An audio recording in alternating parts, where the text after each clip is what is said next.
৩৩ নং ননৈ চেৰফাং পৰিষদীয় সমষ্টিৰ BPFৰ নিৰ্বাচনী পৰিচালনা সমিতিৰ মুখ্য কাৰ্যালয় সমাগত বিদেশী নিৰ্বাচনৰ গৰম বতাহ এতিয়া চাৰিওদিশে বলিব ধৰিছে। ওদালগুৰি গোলচৰ ৩৩ নং পৰিষদীয় সমষ্টিৰ নিৰ্বাচনী পৰিচালনা সমিতিৰ মুখ্য কাৰ্যালয় ননৈ চেৰফাং সমষ্টিৰ BPF দলৰ প্ৰাৰ্থী পল টপ আসি কাৰ্যসূচীত উপস্থিত থাকে ননৈ চেৰফাং সমষ্টিৰ দলীয় বিষয়াসকল কৰ্মকৰ্তাসকল উপস্থিত থাকে। ওদালগুৰি টংলাৰ পৰা নবীন চাবৰৰ ৰিপৰ্ট MK শক্তিশালী ষ্টাৰিং কমিটি আমি বনাইছোঁ। আমাৰ টিকেট প্ৰত্যাশী আছিল তেখেত ৰবীন গোৱালা, দুজনৰ মাজত খুব এটা বুজাপৰাত আহি আছিল। যোনে পায় সি তাৰ হৈয়ে খাটিম, মই পালে এওঁ খাটিব, এওঁ পালে এওঁ খাটিব, এনেকুৱা ধৰণৰ কথা ৰাখি আজি বাস্তৱত তেওঁলোকে ৰাখিছে কথাখিনি। আৰু ৰবীন গোৱালাকে আজি ষ্টাৰিং কমিটিৰ সভাপতি দি এইখন অঞ্চলৰ আমাৰ প্ৰচাৰ অভিযানৰ কাৰণে আমি আগবাঢ়িব বিচাৰিছোঁ।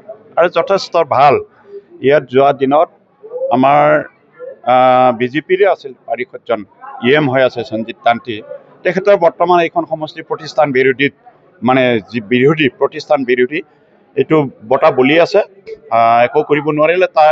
সেইটোৱে আমাক যথেষ্টখিনি প্লাছ কৰিছে, যথেষ্টখিনি আমাৰ প্ৰতি প্লাছ কৰিছে।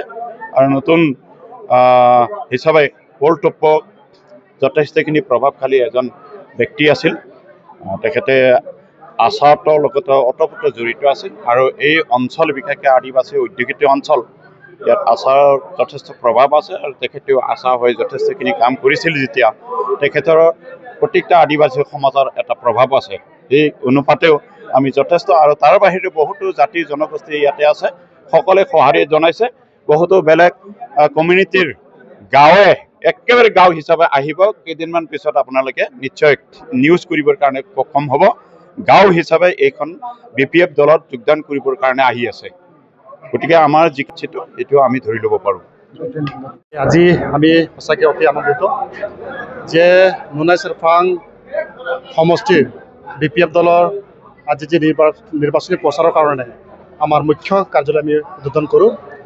আৰু আজি বলে বলে আমাৰ যিমান কৰ্মকৰ্তাসকল আছে সকলোৱে আজি এই সভাত অংশগ্ৰহণ কৰে।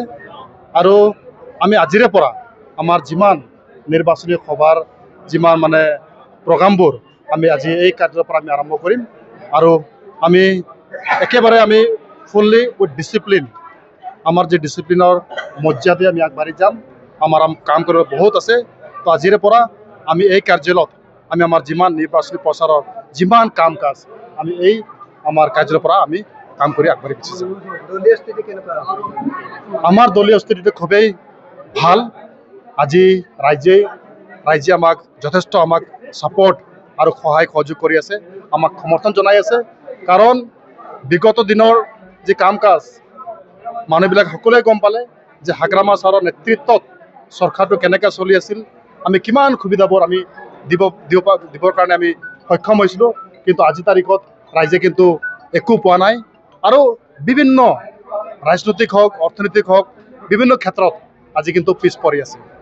এই ক্ষেত্ৰত আজি আমাৰ স্থিতিটো খুবেই ভাল। আৰু আমি যি এজেণ্ডাত লৈ আমি আগবাঢ়ি গৈ আছোঁ, আমাৰ এজেণ্ডা, আমাৰ যিটো 5টা গেৰেণ্টি, আজি ৰাইজে কিন্তু খুব সুন্দৰভাৱে আমাক আঁকোৱালি লৈছে। প্ৰতিদ্বন্দ্বিতাটো চাওক, এটাতো খেল হ'বই, এইটো এটা নিশ্চিত। যিহেতু আমি এটা যুঁজত আমি নামিছোঁ, তো নিশ্চিতভাৱে আমাৰ অপনেণ্ট থাকিব।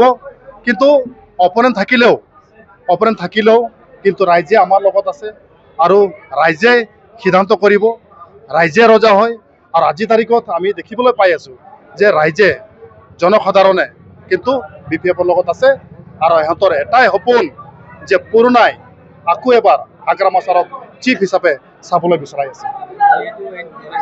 চাওক, মই কি ক'লোঁ যে যি আমাৰ বিগত দিনৰ যি কাম কাজৰ স্থিতি, আৰু আমাৰ হাগ্ৰামা ছাৰৰ কাম কৰাৰ যি স্থিতি, সেই কথাটো আমাৰ জনসাধাৰণ বুজি পালে যে আজি BJPয়ে হওক বা আমাৰ UPPলে হওক, কিন্তু BPFৰ যি কাম কৰাৰ যি ষ্টাইলে হওক বা কাম কৰাৰ যি ইহঁতৰ ইচ্ছুক ৰাইজৰ সেৱা কৰা বঢ়াবৰ কাৰণে যি মানে এটা মানে মানে চিষ্টেম, এই চিষ্টেমটোত কিন্তু কোনেও দলে কিন্তু মানে মানে মানে ফেৰ মাৰিব নোৱাৰিলে, ফেৰ মাৰিব নোৱাৰে, যাৰ ফলত আজি সকলোৱে জনসাধাৰণ কিন্তু ক্ষোভত আছে, দুখত আছে আৰু পৰিৱৰ্তন বিচাৰি আছে। পৰিৱৰ্তন ইন দ্য চেন্স